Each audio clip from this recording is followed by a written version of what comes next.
किन भएको गाउँपालिकाले हेर्नुपर्छ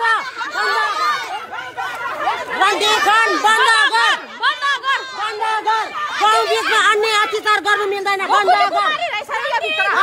गर के अरे यस्तो अत्याचार गर्नु पाउँदैन थोरै गाउँपालिकाको इज्जत गइसक्यो गाउँपालिका भोलि भएको रन्डीहरू खोज सब हटाउनु चाहिँ रन्डी खानहरू अनि मान्छे मार्यो यस्तो यो रन्डी खानेलाई हटाउनै पर्छ जसरी नै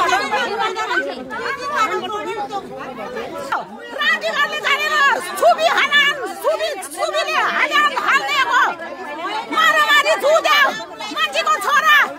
कामको जाली फुट्यो आगो लाएर डराउनु पर्छ रन्डी खान्छ सबै अब गाउँपालिका आगो लाउनु पर्छ यस्तो कस्तो नेता राम्रो व्यवहार गरेर हुँदैन सबै नराम्रो भाइदार भइसक्यो सबै यहाँ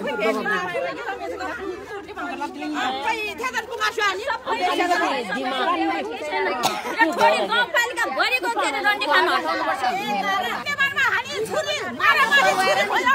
कसले भराउनु पर्छ नेताले भराउँछ कि सरकारले भराउँछ त्यो रन्डीहरूलाई भेटे भेटेदेखि त्यहीँ मारेर खानुपर्ने थियो कामाएर भगाएर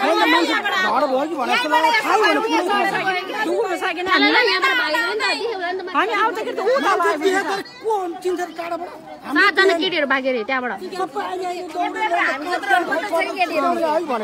यो कुरो थाहै भएन भए पनि हटाउनु पर्छ अनि यहाँ थोडी गाउँपालिका भरि भएको के अरे रन्डी खान हटाउनु पर्छ हाम्रो सबै छोराछोरी मार लाग्यो हाम्रो सोझो साझा चेलीबेटीहरू हिँड्नु गाह्रो भइसक्यो बाटोमा मान्छे हाम्रो मधेसी आउँछ सोध्नुलाई हाम्रो केटी भनेर आफूति किन्छ आउनु चाहिँ थाहा पायो भने अनि यसरी हिँडेपछि त बच्चा बिग्रिहाल्छ नि त